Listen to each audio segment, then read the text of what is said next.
అమ్మా భవానీ లోకాల నేలే ఓంకార రూపమమ్మా, తల్లి నీ మహిమల్ని చూపవమ్మా.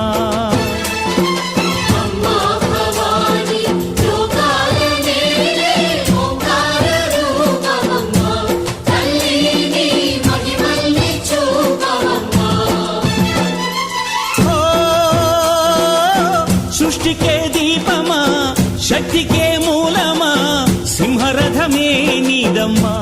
అమ్మ దుర్గమ్మ భక్తులను దీవించుమా.